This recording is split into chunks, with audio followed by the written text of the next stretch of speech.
Welcome to the ID10T podcast number 1114. Over at ID10T.com this weekend, which would be April 4th, 2021, we are making available that day for pre-order the official Walking Dead Walker Head polo shirt. It's a red polo shirt with a Walker Head on it.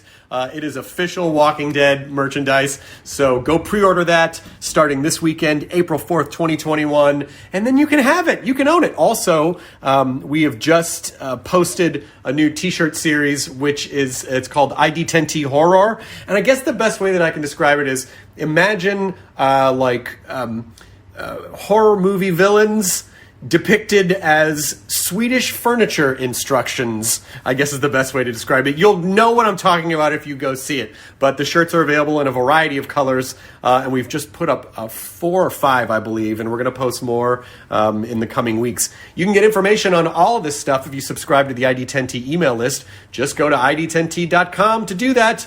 Thanks for listening to all that. Let's talk about you, the ID10T community, the ID10T community corkboard events at ID10T.com. This is from Tiffany, who writes, I just started a new community design sticker subscription on Patreon, so whoever signs up will be able to pick the theme and help design the piece of art that I carve and paint, Tiffany says. Once a piece is done, everyone will get a sticker of the final piece and a chance to win it. Kicks off March 1st, which is already passed, so that is going on now. You can join at patreon.com/nightcarverdesigns. Instagram is Night Carver Designs, at Night Carver Designs. Thank you so much, Tiffany. It's a great idea and a great community-focused idea. What a wonderful idea for a Patreon. So, events at ID10T.com for anyone else who has a thing they want to promote. This episode is my old friend Alan Tudyk, whom I've known for 20 years now, because we're old and we had friends for many decades. Alan has been in a million things that you have seen or heard, tons of stuff. Let's talk. Rogue One, he was K2SO. He was King Candy and Wreck-It Ralph. He was Wash and Firefly. He has been in...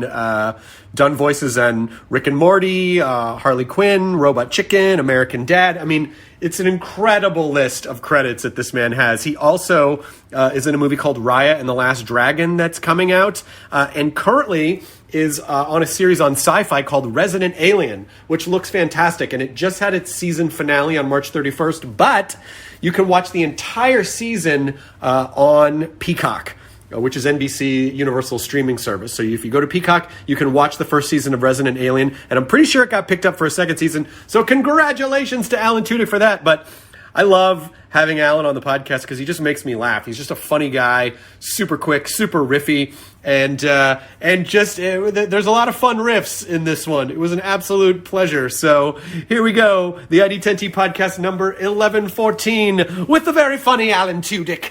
Roll the thing. Initiating ID10T protocol.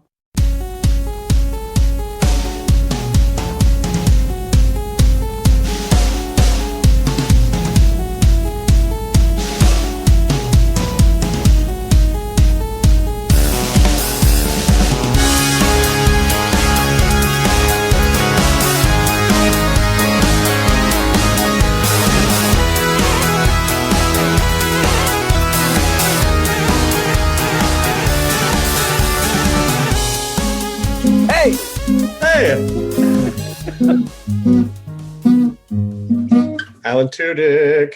How you doing, Chris? What's happening? Man, not much. How have you been? I've been really good. We kind of moved to Vancouver. I feel like I've heard a lot of that lately. People go, we kind of... It's just like it was sort of that moment where people were somewhere else and they're like, I think we just live here now. I think that's exactly what happened. I have friends who did that in Austin. Like other people are like, oh, it turns out I don't really need to live in LA for any real reason anymore. And so I'm just this other place is fine, is nice. I'm just gonna stay here. We just live here now. Yes. Are you still in LA? We are still in LA. We haven't gone anywhere. Although the one Be careful thing where you choose to go. Well, there's no. I mean, yeah, exactly. Like even as things have started to open up, we're like, we could go to Santa Barbara and go to a hotel, and we're like, but what? Here we got our dog. You can get groceries. Like, I don't know. Yeah. My wife really has this dream that we're gonna eventually just spend chunks of our year in Ireland. So I don't know when that's going to happen, but it's certainly not going to be this month. But at some point. But I hear Vancouver is just damn delightful right now. Have you spent any time here? I've spent a lot of time in Vancouver. I've performed up there. It has a great comedy scene. It's a great town. I absolutely adore Vancouver. I just haven't been up there in a handful of years. I hated it. I hated this place. I hated it. I came up here for iRobot in 2004. I stayed here for 6 months and was like, man, these people, they're so chatty. Canadians are everybody wants to chat and they're friendly, but it's like, it's invasive. They all follow rules. They don't cross on the crosswalk when it says don't walk. That's good though. That's good. Lived in New York, I took it personally as an affront. Like, what's wrong with you? We all have to walk. And now I love it, man. You know what else they do on crosswalks is when they do cross, especially if it's counting down in the 5, 4, 3, 2, 1, they do a little trot to go past, as opposed to LA, where people will just stand in the road to have. They weirdly do that. They'll step off the curb and just stand there. It's very strange. I mean, New York is a very pedestrian culture. Yeah. LA is not particularly pedestrian, so that brings its own set of challenges of people don't necessarily know how to be pedestrians in Los Angeles. I feel like nobody has any power in LA, or your power's under threat, or your power is just such a big part of being in LA that people who are walking across the street, that is a moment where they're in control. They have power. Right. And so they will take their time, read every text they need to read while they saunter in front of your car, because they're in charge in the moment. Maybe in their head they're auditioning a character. I'm a crosswalker, and who would this crosswalker be? Well, today that person is someone who's checking their texts. Maybe there's a text they're waiting for from someone. They have to go walk their dog. But then tomorrow it would be a different, now I'm a power walker, and they're swinging their arms. So it could just be a lot of character work, Alan. I guess. I don't know. The power walker I've never seen. It's always, I'm a sauntering, I'm a lethargic, I'm someone with gout. Those are the characters. I have to really slow walk those few feet they have to go. Oh my God. In Vancouver, though, it's been pretty right, because the quarantines are so strict in Canada that it has probably felt a little, or I'm asking, has it felt at least a little more closer to normal in recent times, because they're very strict about it? People will follow the mask rules, and there isn't that whole question that's been going on. It wasn't politicized here. So people will follow the mask rules in stores, and things stayed open more or less. Restaurants are still, like, all of our favorite restaurants are closed, but we don't go to those. We want that shot, and then we'll go do all of the things again. But until then, it's just, I don't want to roll those dice, man, because it's either, I don't feel anything, or the worst. Or devastating. Yes. Yeah. Torture. So I'm not good in those situations. Honestly, we are very comfortable homebodies as it is. And, the trick will be how to unbreak that, and how to break that habit, that pattern of like, not only do we not have to go anywhere, we kind of can't go anywhere, of leaving the safety of our home. I love it. There's a lot of permission to just sit around. It's great. Play video games. Do you still have a place in LA, or did you just give it up? It's been given back to nature, as far as I know. It's been reclaimed, like those old Discovery Channel specials where it's like nature, over several generations, the earth, and it's just all the overgrowth and then the animals nesting. Yeah. And it's coyotes, raccoons, mainly, possums. So as far as you're concerned, an asteroid hit California, Los Angeles, and you were just you're like, well, that's it. We can't, everything that was there is there, and we're just going to move on. We'll just get new stuff. Well, I don't wear any of those clothes anyway. It's fine. I don't need any of that stuff anymore. Isn't that obnoxious? Let's all just buy it. I was saving from all those shows. Do you save scripts from shows that you worked on? Do you have a box of old scripts? I do, but there was a point when I moved and I dumped a bunch of them, which were all of my Firefly scripts. Like what? Like why? Why? Because it was at a time when Firefly didn't seem like it was just a show that got canceled. You know what? Honestly, though, there are things that you will, and I understand what you mean. Like, oh, that's, those were special things. But at the same time, it's difficult to know.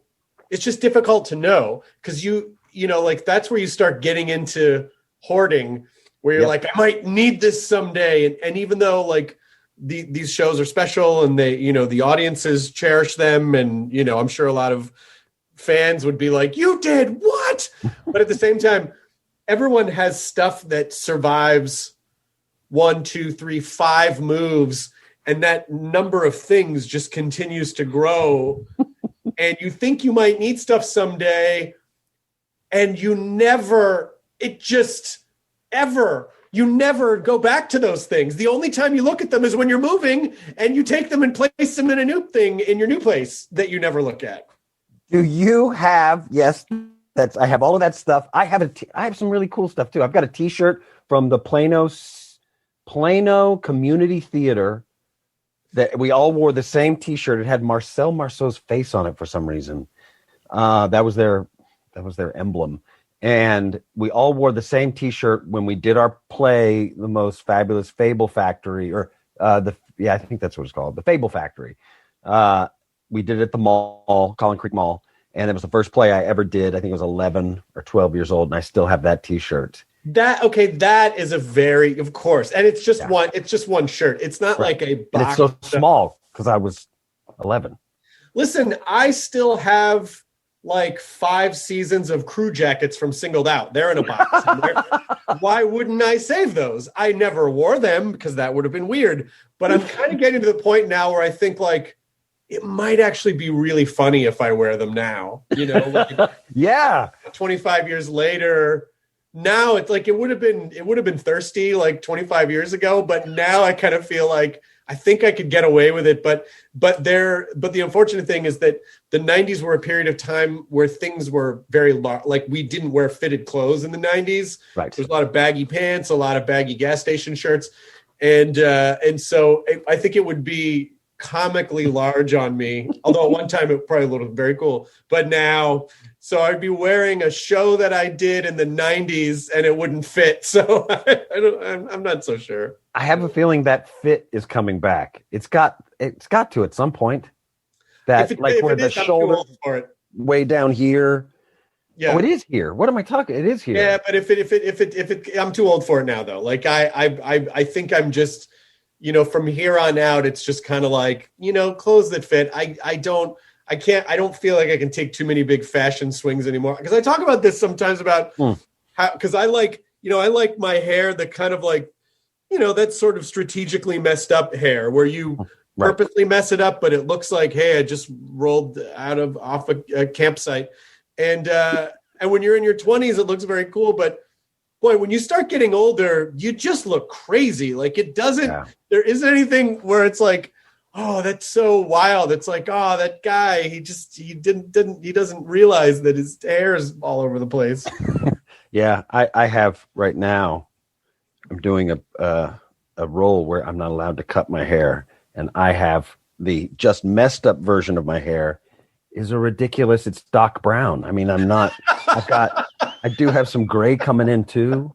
I just turned 50. Man, I just turned 50. How is it? Last night, my wife was talking about somebody she was in a meeting with, and she said, and it was a really smart, fresh idea, and he's older. He's like in his 50s.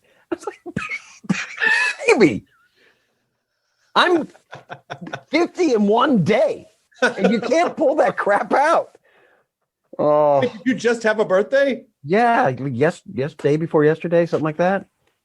Yes, thank you. The day we're recording this is March 18th. So March 17th was March 16th. So March 16th. March 16th was your birthday. Yeah, so you're going to cross it before I will, but soon-ish going to cross the Brimley cruise threshold, right? When everyone kind of was like, when Tom Cruise is still in Tom Cruise form, and it's like, oh, he's the same age that Wilford Brimley was when he did Cocoon, and you're like, what? Or I watch a lot of old. I fucking love the old Perry Mason show. I watch it.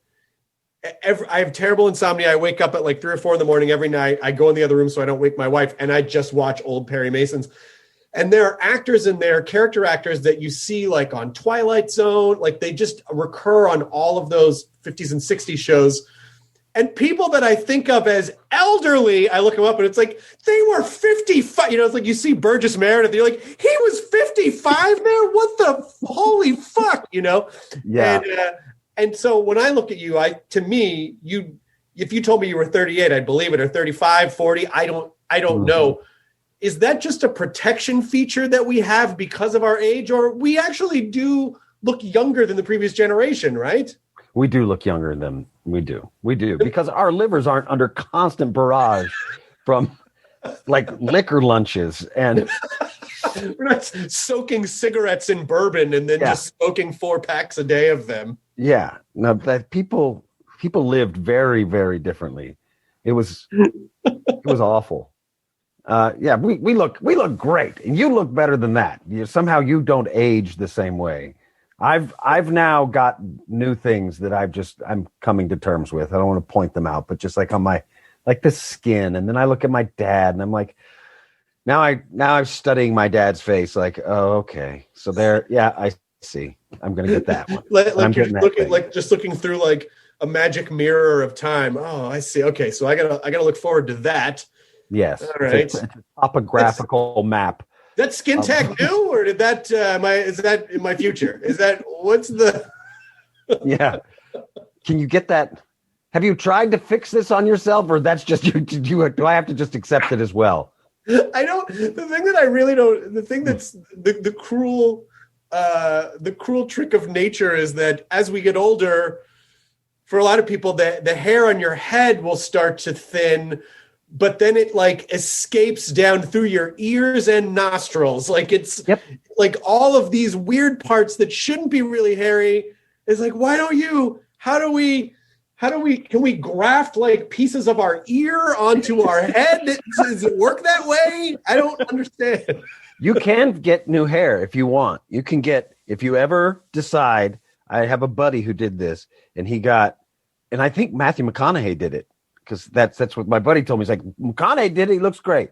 And you can look at pictures of him. And he had like what I'm pointing to now, this receding hairline that they pull like a line of it out here, and they put it in here, and it grows. It sounded like you were going to say, a buddy of mine did this in his garage. Like there's He took his cat, man. I mean, cat's got a ton of hair. Cat don't need a lot of hair. Hell no. Cat hair grow back. They got so much they're coughing it up in balls, buddy. That's how much hair they're giving it to you. It's a gift. When your cat cough up a hairball, he like, son, put this on your head. Come on, man. What you doing over there? Take a hint. Shit. Yeah. I really thought that was like a home hair surgery thing. I have seen YouTube videos before where people do like, oh, here's I did liposuction on myself, and a guy will do like, he'll put the thing in. It does not look like it's done very well, but it's fascinating, really disgusting, but also, yeah. And it's just like, he just pulls it out of his stomach, and he creates this thing with a jar and a thing, and it goes in, but then it's all kind of lumpy. Like it's not it doesn't look like a healthy thing to do, but I think it was just hey, here's a thing that, not that you should do like DIY cosmetic surgery, but there's, there are people out there who are doing it for you on the internet. I did not know that. That is one that you can. I've seen videos of people getting liposuction and done by a doctor. It looks like a terrible idea. It looks very violent. And the thing about, plastic surgery, it doesn't work. It doesn't work. So many rich people, they can't do it. So all the money, and you would assume they would get good doctors or have the best doctors available to them, that they end up looking the same person. Yeah, I mean, and in cases, and I never begrudge people whatever makes them feel better. And obviously, there are some cases if people have had an accident or something that they want to dramatically for their own for their self-esteem, or they want to feel better and stuff. But there is that kind of like thing where people just get it, and then to me, the thing that's number one, I think people look cool when they age. Like I just think. Everyone, because it's, if you kind of take care of yourself, it looks nice. Like there's like a nice natural thing to it. But I think it's like that thing with tattoos where you get one and then all of a sudden you get 1,000, People just start doing that thing. You remember that thing where you're trying to level out your sideburns and you're like, I got to go back to the other one. And then you have no sideburns. It's like, if you lift one thing, it's like, shit, now I got to lift this. Oh, well, now that looks weird. Yeah. And it's this like, then all of a sudden it just becomes this whole, you were just trying to spackle in a nail hole, but then you ended up completely drywalling your house. And I think that's where it gets dicey. And I think people get addicted to it. Well, drywall is another home version of plastic surgery that some have tried and can work. Spackle and drywall. That's spackle. You know what? You just put a little bit of toothpaste, like right there. It just covers up the hole. All you got to do. Did you buy a place in Vancouver, or are you renting your place in Vancouver? No, we bought a place. We full on did it. You're fucking for real. Yeah, we live here. Well, I haven't been home in over a year. Like, we were doing Resident Alien. March happened. Everybody went home, and we've been watching the news, and we're like, "There's no way America is going to handle this well." Especially because the president at that time was very, there's a lot of anti-science people there, and they handled it even worse than we thought. So anyway, it was spring, it was summer. We're like, this is the best time to be here anyway, and we've been wanting to move out of LA. So we had already had an instinct. I wanted to move to Australia. I want to move to Melbourne. Oh, wow. Gorgeous. It's gorgeous. I haven't been there in years, but absolutely gorgeous the last time I was there. Yeah. So we're in love with that place. It's just so far. And then we got here and we're like, wait a second, hold on. We love it here. And we live right by the park, Stanley Park. I'm there every day. I love that place. There are places in there. It's bigger than Central Park. It's the third bigger than Central Park. It is left. It has trails through it, but then there's a lot of trails inside that aren't marked. And there's a lot of little trails that they seem like trails, and then the trail dries up, and then it becomes impassable. It is just like a rainforest, a temperate rainforest that they just left there. That is just aging, and trees are falling, and oh my God, I love it. I love it. I love it. It's so alive. Are you Canadian? No, but my wife is. So we have that helping me stay here. Got it. Yeah. And I just keep doing jobs. I'm just like, you got a Vancouver production? Give Alan Tudyk a call. He's an actor on hire. He works for a visa. Well, I would imagine you probably, because Syfy shoots in Vancouver, so I would imagine you probably shot Resident Alien up there. Yes. Yeah. That's why I was here originally. And now we just got our second season, so I don't have. I mean, now we're going to come home. Now that's the sort of ironic things. We're going to come home because Vancouver, especially of all of Canada, really screwed up the rollout of the vaccines. So we're going to go back home to get inoculated and clear out some of the raccoons and I don't know. You walk in, the raccoons are going to be playing poker. There's going to be like a fucking mountain lion taking a shit in your bathroom. It's like all this. It's just going to be just a. It's just literally reclaimed by reclaimed by nature. Yeah, yeah. It's a hill house now. It's become part of the hill, but we'll see what we can. We'll see what we can take and bring back up here. I don't know. Everybody says it's a great. Right now, people are buying homes in LA. It's a great market for homes in LA. Yeah, just sell it. Why is it a great market for homes in LA? Well, because I think because it, when a lot of the country, I think piling on weather, like bad weather in a lot of parts of the country with being stuck at home, like in LA, we've been fortunate enough to be able to go outside almost the entire time.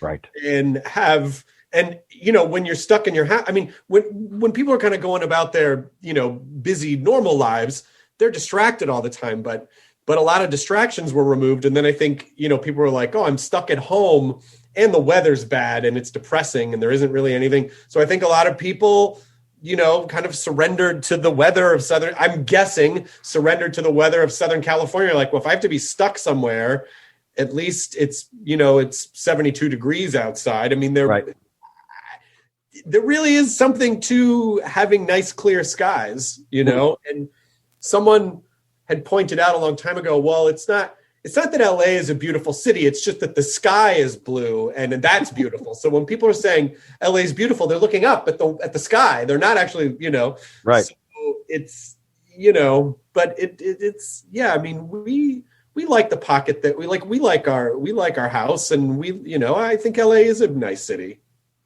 Yeah. Yeah. I don't think I ever got over my, my initial, my early contempt for LA coming from New York. Well, but also because I think my guess is that, you're a theater guy and you came from a strong acting background and then you come to LA specifically for work to audition and that process sucks. Right. The auditioning television film actor.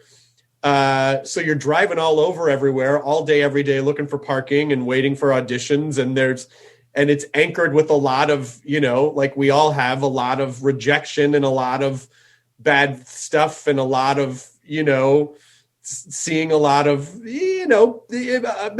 people not at their, like actors kind of being smarmy.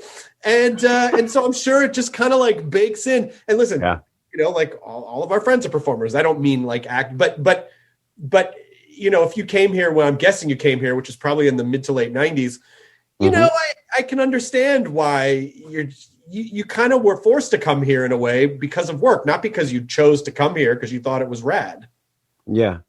Yeah. That was a different time. God, that was a different time back then, the 1990s in Los Angeles, when you go test for pilots and you do all of that whole, that was a different time. That is when I first got introduced to LA. I actually had an apartment in LA that I was doing a play on Broadway, and it was terrible. we were canceled. This is my vocabulary is so LA now. We were closing, and somebody said, "Hey, I got somebody who has an apartment in LA. If anybody wants to move to LA," and I was like, "I'm done with this theater thing." It's because we all talked, and I flew to LA, started an apartment there, left my apartment in New York, all the stuff there, and then. Wait, this is a pattern. I know, I think it is. But then I flew, because hopefully this isn't a pattern, because it got kind of kooky. I then, when I came back to New York to do another play, and I was always making excuses to leave LA. And I called a moving company and said, go to this address. You can get the key from my next door neighbor. Everything you see inside, pack it up, put it in boxes, and bring it to this address in New York City. I am done with LA. I hate that place. I'm never going back. That place is a ridiculous place. And this moving truck came, and I fit 2 apartments worth of crap into 1 apartment in New York. And then I got a call to go test for a show called Firefly. and then I never went back to New York. This is a pattern. I feel like you accumulate stuff, and then at a certain point you are done with it, and then you just sort of let the city or nature reclaim whatever is there. It is sort of a, if you were to do like a Marie Kondo style show, rather than like picking up stuff and going, does this spark joy? Just go, so pick up one thing that sparks joy and then leave. Someone else will just deal with everything else that's there, and then it's not your fucking problem anymore. Tune into my new show, Cut Bait and Run. That's just cut bait. Oh, yeah, that's what I did. Boxes of scripts. I'm not really sure. I guess this person was an actor. I'm not really sure. But it is nice to. I would imagine at this point, though, you probably feel pretty rooted now, right? Do you feel settled? Do you feel like this is it? We're gonna stay here in Vancouver? Yeah. I'm working on my dual citizenship. I am wanting to live here. But I don't know. I need to go. Once I go back to LA, a lot of stuff is going to become clear. You got to go back and touch base. And when you touch base there, then suddenly you realize, oh, I've always hated it here, or, oh, we have to stay, or I see pictures of my place. I have a really cool place in LA. It's very, very cool, very different from this place. I have taxidermy and weird stuff. You have weird stuff around your house too, I think. Yeah, we have vintage taxidermy. We have horror movie props. I don't know if you can see in the background, like there's a movie prop from Hitchhiker's Guide to the Galaxy, which is it's like we just have this stuff cool all over the place. How cool. Yeah. So we if we just vanished into thin air and someone didn't know us and they came into this house, they'd be like, what did these people do? Because it looks like in some senses, it looks like a weird Victorian science museum. Yeah, that's cool. Horror movie props too. Yeah. So are you going to bring all that stuff back up to Vancouver with you? Oh no. This place is it's very different, has a whole different thing going. We have really nice art, and there's no room for. I did buy one recently. I just got this thing. There's an auction thing. You may know about it. Katawiki. Oh, I don't know this at all. See, I'm giving this out now. People are going to know about it. And we're going to be against one another. It is. I just bid on some stuff this morning, so it'll be in my thing. It is a European one, but stuff gets shipped really fast, and I never have a problem with it. And there's some really cool stuff. So the thing that I just got is, it's a science model of how seeds grow. So but it's like from the early 19th century, either the early 20th century or late 19th century. Oh, that's fantastic. Yeah. All those old Victorian era anatomical models and models. And yeah, I got a stack of disease out of a book where there was syphilis. They're like, you got syphilis from a book? What? I got yes. I know, and I've been taking Lysol to everything I bring in the house, but this got by me. It's so in the old days before they had photographs, they would paint pictures of these things, which is why these old models, these old medical models and things like that are so interesting to me, because they're art. They were educational tools, but they're art. So these are paintings of people with syphilis, people with not like their genitals. They're like, you can get it on your arms. So I just got a big stack of some syphilis. I got these different how to treat syphilis. I don't know what syphilis is definitely a big deal all over the place. It really had a moment, like it really was a list back in the Victorian times.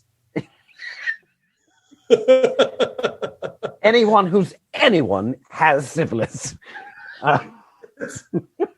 Yeah, it It was like, yeah, it basically was like social media. And everyone's on syphilis. When you're not on syphilis, well, then you want a career, right? Well, you got to get on syphilis. It just sounds like an app from the Victorian times.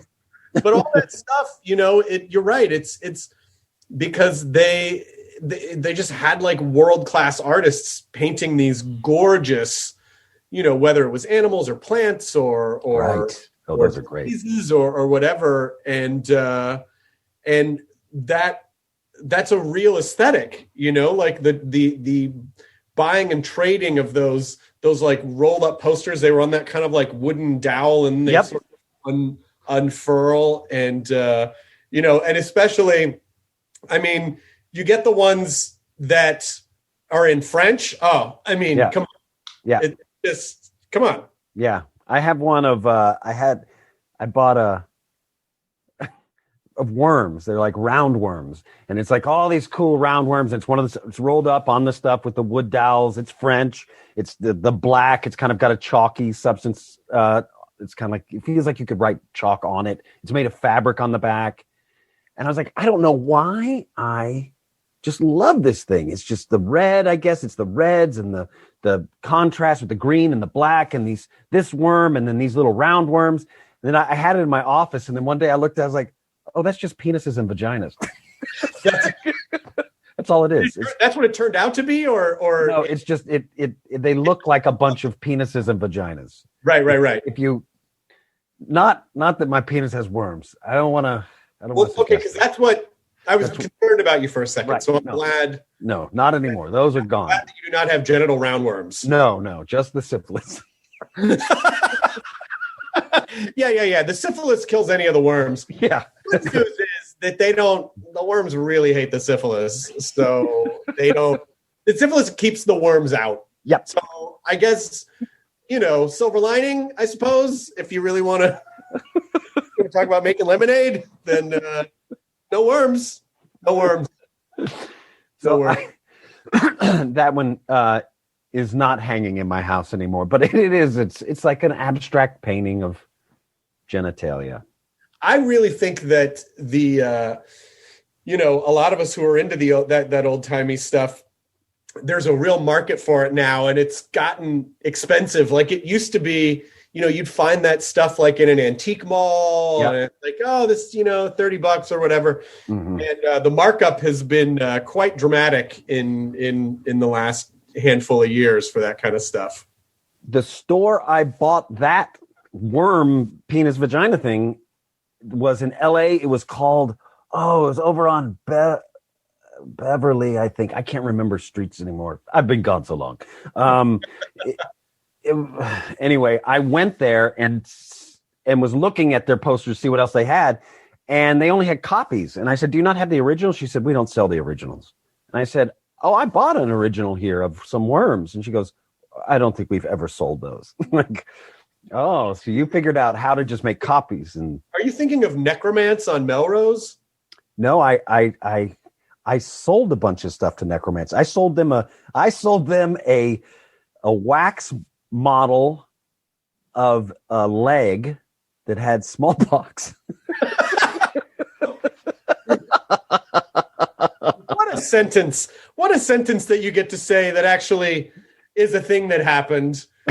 You're not just free associating. It's not a riff. It's not a comedy riff. I sold Necromance a wax model of a leg with smallpox. Like, that's a real earnest thing you said. And by the way, I didn't even blink. I'm like, oh, I totally get it. Yeah, I totally get what he's talking about. That's where I used to get my taxidermied mice. I wonder if they're still open. I'm not sure if Necromance is still. Maybe they are. Yeah, they were. I just looked it up on Yelp. Yelpers report this location has closed. Oh, I know. So who knows?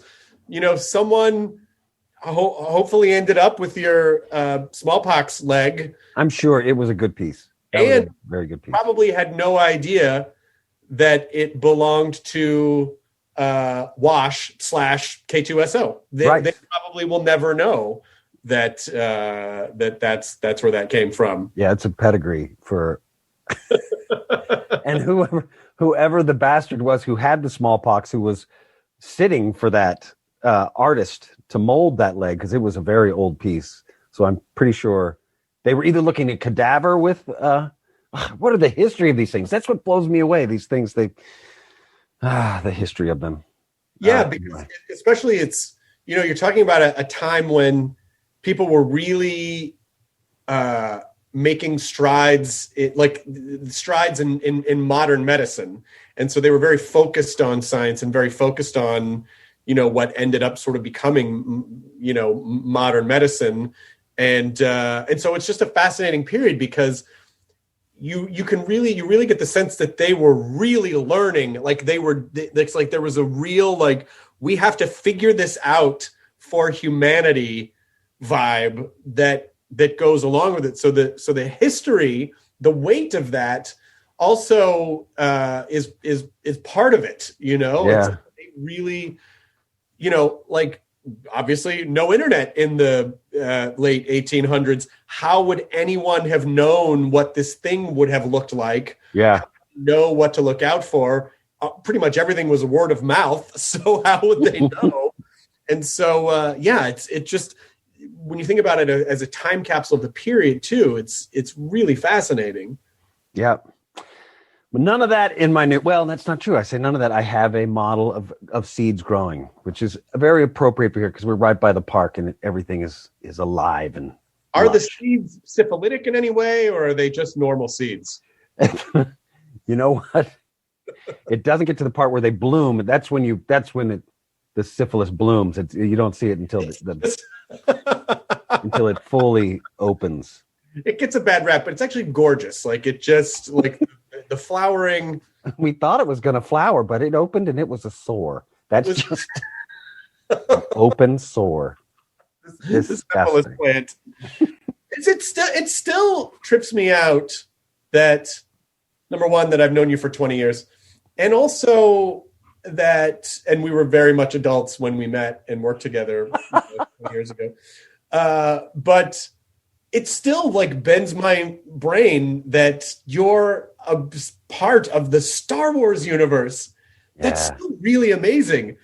Is K2SO is obviously, because that film was a very standalone piece. Yeah.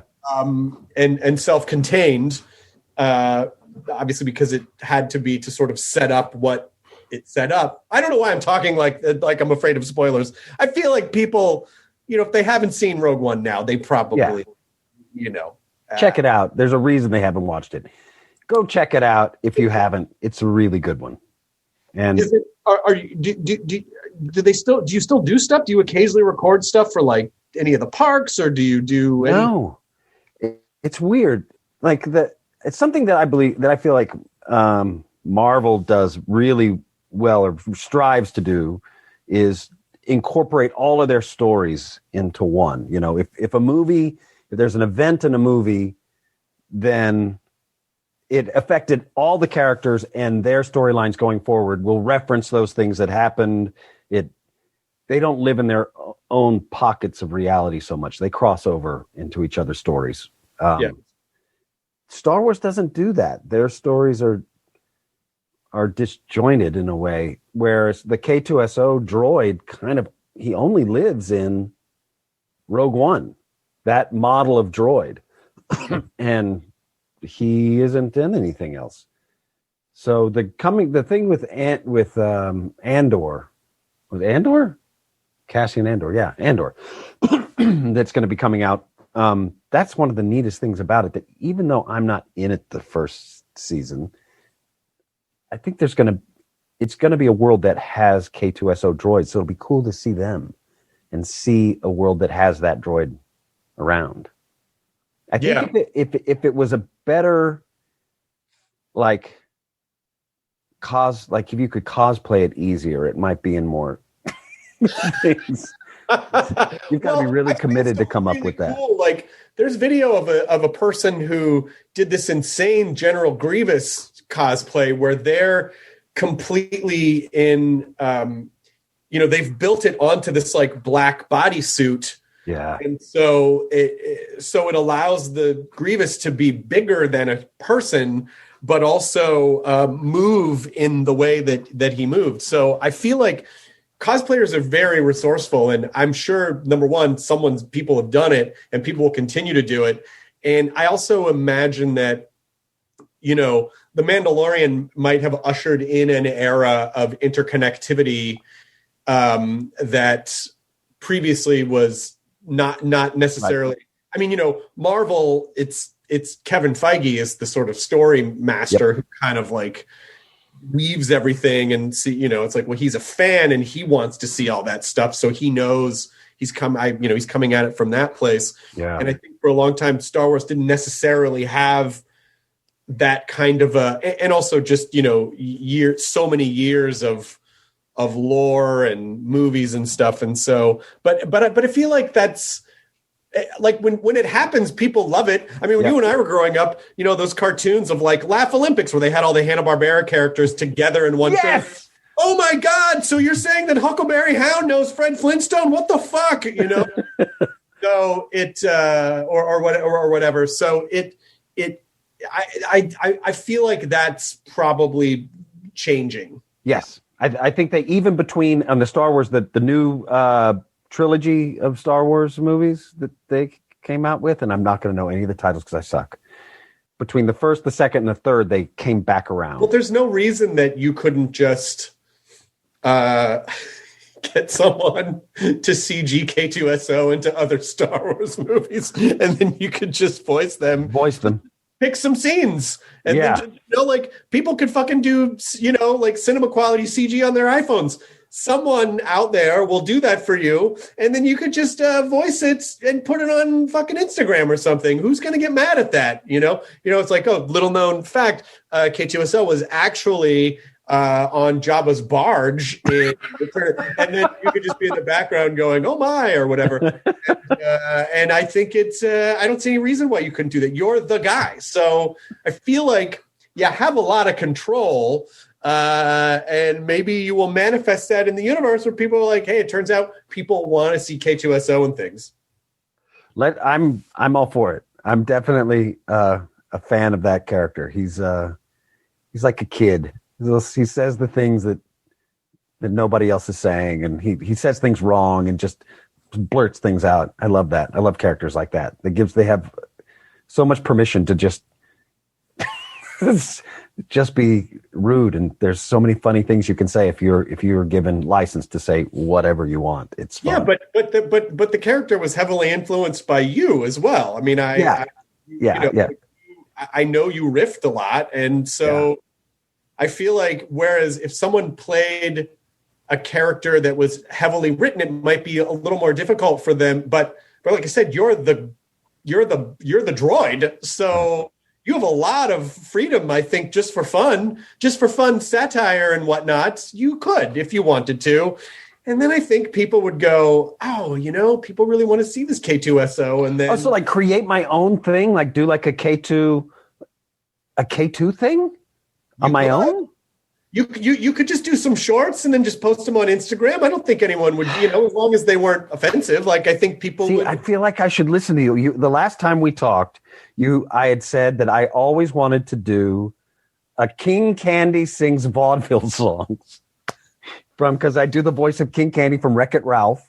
Yep. And I pitched this to, because when I was little, I had 45 records that would be like you'd have it would be Peter Pan, and then there would be a record that comes along with it, and you read the book, and it goes, and you listen along. And I wanted one of those with just King Candy singing songs of I used to have a Jerry Lewis album where he has all these comedy songs. The book was so much better than the picture, and there are all these kind of wonderful songs that he could sing. And since he was from vaudeville, Ed Wynn was originally a vaudeville actor who was based on, and I pitched it to John Lasseter, and he got a confused face, like, "Are you really suggesting this?" And then moved away from me quickly. And then I pitched it to him again at another party. I was like, "Listen, John, you got to listen. This is a good idea." told him, and he did the same kind of like, and then moved away. And you said you should do that. I think, though, that because of social media, as long as you're not profiting from it, like you technically, it can fall under like parody law. You could just make these things as long as you're not selling it. I don't know who's going to stop you from making these kinds of fun things and putting them on. Maybe it's something you do for charity, or maybe it's something you do, for just because you're sitting around Vancouver and you have the voices, and I'm sure someone would animate something around it or like make the art that goes along with it. So it's like someone makes the 45. I mean, I know a ton of great artists. I could connect you with someone who could make like the 45 album cover, and then you could just do the voices like turn the page, and then you're like, I don't see any reason why you couldn't do that. Like, and the what, like TikTok, it's a minute. It's like you could do something for a fucking minute, like there's no reason why you couldn't do these things. I think people would be delighted. But it would give you more work. I got time. I think I've got it. Well, I have since you made that recommendation before. I was like, no, I couldn't. I don't know. I wouldn't be able to do that. And I've since a couple of times thought like I should have listened to Chris. I think I maybe should have done that. As if once you decide not to, it's completely past. I mean, I think you have a real gift and a power in the fact that you are these characters, so you can just do stuff. You can, and again, as long as it's not anything that's going to upset the company content-wise, I don't think they're going to go stop it. I think everyone's going to be delighted because it's promoting the thing and it makes people happy and it's fun for you and you're good at it. And how about this? When Andor comes out, which will be, I think, next year, I can just get a K2SO action figure and have him critique each episode. I don't know. That could be trouble. The director's commentary. Yeah, about him not being in there is a problem. That's the note that he keeps giving. I mean, the composition is fine. Everyone looks, but again, my main problem is like, where is K2SO? Not enough. Like that's his whole. There's enough space in the background. They could have fit him in. So I don't know why. He's just got a huge chip on his shoulder about being disconnected. Was there a reason why they didn't reach out to him? Maybe that's just the first idea. I'll keep going. I'll keep coming up with other ideas. That one seems like it's got a lot of minefields. Not just one minefield, several minefields worth of problems that could explode in my face. So you do these characters as like, you could do K2SO as like a, like a home renovation show where he just talks about what he would do to a space, like how he would freshen it up, but it's all just like super robotic shit. I could do that. Okay. All right. This weekly. I'm just going to call you and pitch you ideas for stuff to do with your amazing voices. With my voice. It's such a great, I mean, it's voiceover work is amazing. And especially to do the kinds of like fucking tentpole movies that you've worked on. It's it really is. It's pretty fantastic. It is. It's silly. John Lasseter in giving, like, when I did Wreck-It Ralph, and then, which was just a reading, I was just supposed to do the reading. Somebody had stepped out of it right at the last minute, and my agent convinced them that I could do King Candy for the read through. And then John Lasseter said, "It's really good to meet you," after that read through. And then they put me in Frozen and Jennifer Lee, because she was also working on Wreck-It Ralph. And now she has John Lasseter's job. And so they've just sort of kept me around. And that's so huge. I mean, they are, I'm doing another Disney movie right now. I'm doing Peter Pan. It's a live action. I'm Mr. Darling. And Well, that's not quite how I sound. That's just my generic English accent. Another English accent. And this kid, the kids are brilliant. And one of the children was telling me, he's like, I just can't believe I'm in a Disney movie and I'm one of the leads. I mean, I can stand back and I can't believe it. I'm in a Disney movie and I'm one of the leads. Like, it was the most beautiful moment. And first of all, he's smart as, and this kid isn't that old, and he has this perspective. He's able to step out of himself and see his life, looking at it from another perspective. He's got so much more on the ball than I ever had when I was 12. And, but that means something. Disney movies mean something. These big movies, they mean something to kids. Oh my God, it's huge. Think about how influential, how influential those movies were to us. I mean, like I subscribe to a lot of, just a thing that older people do, subscribe to a lot of retro stuff on Instagram and just see like the, that wonderful world of Disney intro, where I felt like, oh my God, it's Sunday night. Whatever this movie is, oh, it's the Shaggy DA, or whatever. Like those, that like the feeling, it just cements in your core being, and whatever's going on, you can put that on and you hear the music and you see the colors and you see, Tinkerbell flying up to the castle and, like all the sparks flying out, and you just feel okay. Like like whatever is going on in your life. And so, yes, it's incredibly powerful as a child because it expands your imagination and it really starts to give you the basic templates and understanding of storytelling and your connection to characters. But then also it's a gift that reaps rewards throughout your entire life when you're able to go back and watch it again. Yeah. I need to subscribe to that thing. The retro stuff on Instagram. I'll send you links. There's a bunch of them. Like there's a bunch of them that, and now Instagram's algorithm has caught on to that I'm into this shit. So it's constantly just feeding me like, retro Disney stuff from the, 50s, 60s, 70s. And so I'll send you a bunch of the stuff because it's absolutely delightful. Nice. By the way, I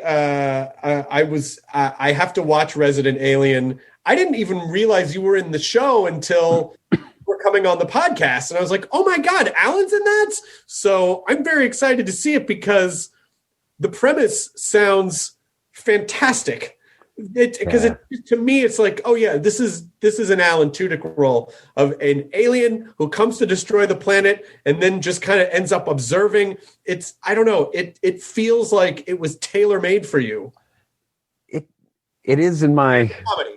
Yeah, and it's a comedy. Yeah, it is in my wheelhouse. It's it's one of my things. I feel like he's kind of, because he's in similar to K2SO. He says things because he's an alien. He doesn't have any social skills, so he'll just say things that he thinks and feels. He'll just walk out of a room without saying goodbye. He doesn't. He's just constantly inappropriate. He's also here to kill everyone. So he's bad he's here to kill everyone. That is bad. That's definitely falls under the bad. But he's funny. He's an idiot. He's a moron. There's a lot of physical comedy in it. He's stupid about humans. He wasn't supposed to be here. He was just supposed to drop off a bomb, kill all the humans, fly away. That was it. But he crash landed. And now he has to interact with them and figure out what humans are and how to survive until he can get his spaceship repaired and get off of the planet and then kill everybody. So to me, this what I'm thinking about, I don't know why I'm thinking of this, but it reminds me a little bit of that fish out of water, like sci-fi thing, like Greatest American Hero, where it's like, oh, they give him this super suit, but oh shit, he's lost the instructions and now he's stuck with it and he's just got to figure it out. Like I love like weaving a sci-fi element into that kind of a story I will always love that idea. That's this. And this kid can see me as an alien. There's one kid. I have this way to reconstruct my the molecules around me, so everybody sees me as this human, Harry Vanderspiegel, this guy I kind of accidentally killed, and I take his identity. And but this kid sees me, and it's a problem. So I have to kill him. But that's my plan. I have to kill him. He becomes a really good nemesis. But the cool thing is, in watching the show, you see me as the alien, but then whenever the kid's around, he's looking at me. You see me as the alien. So you're always reminded of, oh God, yeah, this is an alien. He's got big black eyes. He's got a little sheen on him. He looks kind of like an octopus.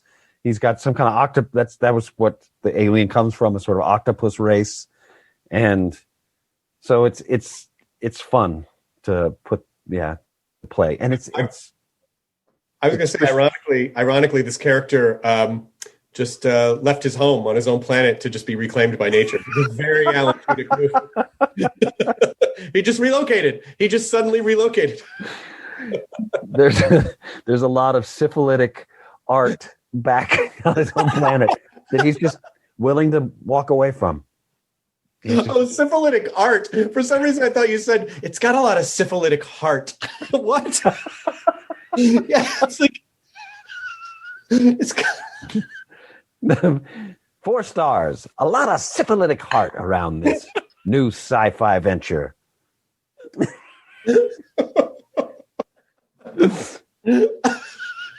don't know why I heard that. I was like, syphilitic heart. Yeah, just 4 swords for alien.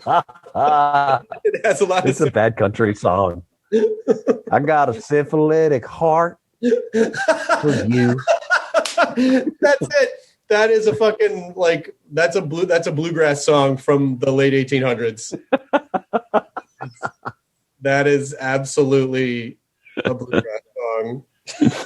Now I feel like we have to write Syphilitic Heart and have King Candy sing it. It's just a traveling singer, and he's just singing about all of his maladies, and he has all of them. He's got smallpox leg. He's got a syphilitic heart. Black lung. Well, yeah, black lung. He's got all of it. This is a great idea. Again, every time I talk to you, I feel like we come up with a lot of great ideas that maybe are just great for just us. But I feel like a small percentage of people would also enjoy the weirdness. I think so. I want to write a musical podcast about musicals that don't exist. So this could be one. About it. A different musical that doesn't exist. Yeah, they're musicals that got lost, that slipped through the cracks of time, that this guy has discovered and goes back over and with found recordings and things like that, reacquaints everyone with this lost gem of a musical. That's a great idea. Sounds like a tremendous amount of work. Yes. Every episode you're writing a new. So is it like a half hour and it's like segments of songs, or is it like full? I think the way to do it, the way that I'm approaching it, because I am writing this now. I guess do you share things you're writing? Or do you just have to? I guess I am. It is a podcast. I want to make it as a podcast because it would be expensive to make as a half hour. Right. To put on a production, you need the sets, you need everything. So need to see if it works first on a smaller budget. So I could do it as a podcast. It'll be like a investigative podcast. That where they're uncovering a thing and finding it, and you have all the songs, and you have so I'm working on that right now. You're cut with interviews, or people are like, I don't know why anyone thought that anyone wanted to hear about syphilis in the heart, but at the time we were just re-expressing what we were going through, like one of those types of things. And it hit the zeitgeist like you wouldn't believe. It turned out there were a lot of hearts with syphilis out there. We didn't realize that the syphilis could get into the heart, but there we were. We were syphilitic millionaires. And this is my model of a syphilitic heart made of wax. I'm going to pass this down to my great-great-grandson, whose name I suspect will be Alan Tudyk. He's going to play an automaton. Wait a minute. So has is one of the psychic powers that comes with the syphilitic heart. I feel like this podcast needs to happen, and you know enough incredibly talented people that it would be absolutely amazing. Are you going to write the music? Do you play music? I wrote a fake musical with a guy named John Dinerstein, and he's great. He can do anything. He's like one of those people that does a lot of improv stuff that works where you'll get an idea for if it would be a bluegrass musical called The Syphilitic Heart, and then he'll like immediately starts playing. Figure it out. Yeah, he starts all the different genre musical structures and whatnot. Yeah, and it's like, and the overture starts, and he, without thinking, starts going. So he's great, and he has good lyrics, and so I do know people. I really hope this is something that you are able to manifest. Okay. I constantly enjoy talking to you, and I feel like I need to just poke at you every once in a while to be like, hey, how's the thing going? Because I just want to know if it's on track. Okay. Make sure. Okay. I have signed up for a writing group, which is mainly just a way for me to have deadlines, because I'm the type of guy who'll go like, I can do this other thing with my time. Oh my God, I need to know about this, because I'm the same. I can't write without a deadline, because I just feel like I need the structure. I need the structure and the accountability. Yes. I don't just do it to do it. Who is it? Like, how's the group set up? I need to know more. It's 8 to 10 pages every 2 weeks, which is not much, but it is always by like week 1. I'm like, oh God, dang it. 10 pages, man. Especially if you're writing something like this thing, because it's a lot of descriptive, because it will be a podcast. So it's a lot of like, almost like a novel, a lot of the narration about things. Triple space it, you'll get to your 10 pages in no time. It's a guy named Pete Goldfinger, I know Pete. You know Pete? Yeah, Pete. Yes, Pete. Pete's wife Jen and I did House of 1,000 Corpses together. Oh, I've known them for 20 years, and I know Pete went on to make Piranha 3. He wrote Piranha 3D, which was fucking great. Yeah. Pete, and then Gillian Vigman. Do you know Gillian Vigman? Yes, of course. Really funny lady. She's married Amy to Acker. Gillian. Amy Acker's in it. Amy Acker. Yes. I know all these people. Gillian's married to Dave Gibbs, who I did Rock of Ages with, and who apparently, like, he's an incredible musician who's opened a bunch of really great restaurants. So I know all these people. Right. And Gillian's one of the funniest people I've ever met. So funny. Gillian, she is an incredible improviser. Like, so fast, so unbelievably fast. That's a great group. You're in a great group. Please, I love this group that you're okay. with. All right. Writing stuff together, or is it kind of thing where you all write your thing and then sort of pitch share it? We share it, and then we all like comment on each other's shit. Nice. Yeah. So that's there.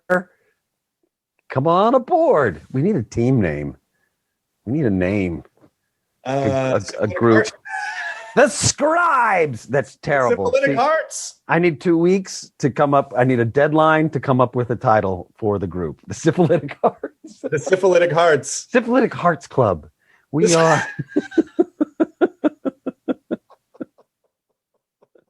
I bet Jillian will like it. It sounds like a romantic Netflix comedy. The Syphilitic Hearts Club. It all takes place in like 1890, but it's just like a straight up romantic comedy with contemporary jokes, but it just happens to take place in like 18. I guess that was sort of another period, which was my friends Ricky and Natasha made this amazing show for Comedy Central called Another Period, and that's basically what it was. Like upstairs, downstairs comedy, but just with all kind of contemporary jokes and every funny person you could imagine in it. This is great, Alan. I'm very happy for you that you figured out a creative structure. That's a very difficult thing to pin down, to motivate, and I'm also excited to watch your show. Yes, man. I think you're going to like it. It's Chris Sheridan who writes it, who created it, came from Family Guy. And so he has a comic muscle that's very, I don't know, it's very strong. And his humor, I don't anticipate it. I don't see it coming a lot of times. And that's rare and fun. That's a good, I totally understand what you mean. I don't anticipate it because when you kind of live in a comedy world, you're always sort of, oh, I see how you got there to there. Okay, yeah, I see that, right. You know. And so to be able to be surprised is a great thing when you've seen and worked in comedy so much that's where you know something's really special. Like, oh, I couldn't track that. I don't know where that. Yeah, man. From that person, I don't, you know. Yeah, it's exciting. Yeah, when you don't see the setup, you're getting the punchline before you even realize you were set up for it. It's great. Well, I want to make sure that people know that Resident Alien is on Syfy, and the first season ends on the 31st of March, I think. Yes, I think it sounds right. And then you're working on season 2? They're shooting season 2? We just got a season 2 announcement yesterday. Nice. Yeah. Isn't that cool? Oh, work coming up. That's the best feeling in the world. I know. And we'll get some pandemic shots, and then we'll have a little time before we start season 2 to maybe go on vacation somewhere, maybe go scuba diving. That's what we like to do with our time. My wife and I, we go find coral reefs that are still alive and just get surrounded by that just abundance. It's brilliant. Is there anything else you want to plug or promote? Oh, I'm in a show called Devil May Care, which is now on after. It's an animated show where I play the devil on Syfy. So now it goes Resident Alien, and then Devil May Care comes on afterwards. Oh my God, you're ruling Syfy at the moment. Yeah, it's weird. It wasn't a plan, but it's like Devil May Care was a completely different thing that came from a different. Yeah, sure, I'll audition, and then we did it, and it's coming out at the same time, and now they're like, if you liked Alan Tudyk on Resident Alien, tune in next. Stick around. Yeah, for your Tudyk Tuesdays. It's not. I don't know if it's on Tuesdays. Yeah, it's on Wednesdays, but it's a twofer of Tudyk. Definitely, we get the twofer. But then what? But then you're also in Raya and the Last Dragon. Oh yes, if you saw Alan as the devil, go over to Disney Plus, and he plays a bug. You need to be your own announcer for your own, just like a network TV announcer, but just for. And if you still need more Tudyk in your syphilitic heart, then stick around. Go over to Netflix and watch blah blah blah, and then this, and then if you're like, oh, my Tudyk entree was great, where's my Tudyk dessert? Then stick around for. It's just constantly the guys just constantly stick around. Here's the link for his TikToks where he's doing performative art. If you haven't had enough of that, Alan Tudyk will come to your house. He'll leave all of his stuff at home, and he'll just live at your house for a couple of years. And then don't get attached, though, because he's going to leave you and let the earth reclaim you. So stick around. I adore you. I love seeing you. I absolutely want to stay in contact, and I just want to hear how all these things pan out. All right, man. Fun comedy ideas pan out. All right. Well, hopefully you'll come aboard our syphilitic heart. I'll mention it to Pete, and then he'll bug you about it. God, I really hope. All of a sudden, I feel the pressure of a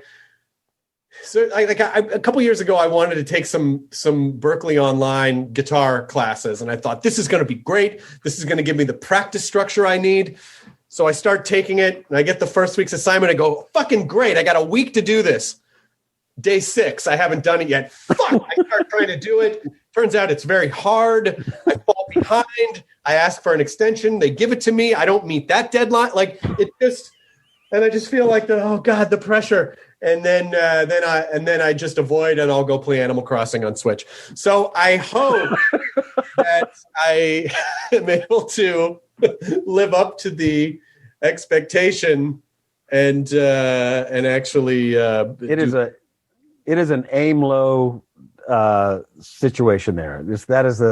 Just aim low. That's what I embrace, aim low when it comes to writing and with that group, and I feel like it's okay. It's like the I'll just be looking at a blank page going, oh, so this week this is a swashbuckling tale of a Lasapso who discovers that he is a wizard.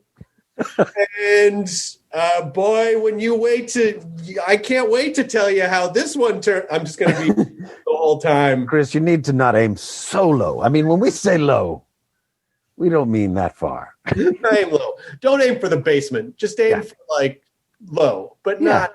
Yeah, the vestibule. Get on the first floor. Aim low, but get on the first floor. That's a motivational poster. If you like that motivational poster from Alan Tudyk, stick around. Like, just let the earth reclaim it and move to Canada. Well, I hope to see you soon, and thank you for being here in your living room. Yeah, man. This is actually, yes, we'll just say it's my living room. This is my bed. This is where I spend most of my time. This is where I write. It's just a low headboard. So I see that. Yeah, I thought it was a sofa. I thought you were on a sofa. Looks like a sofa, but it's a low. That's all the furniture here is very low. It's the Vancouver way. It's the whole. That's the look. No of this high place. Furniture. Yeah, no high furniture. Sorry, you can't have any high furniture here. Okay? That's LA. Yeah, come on, hey. We're on the West Coast. Say hey. They don't say hey. It's pretty. It's a beautiful day. Hey.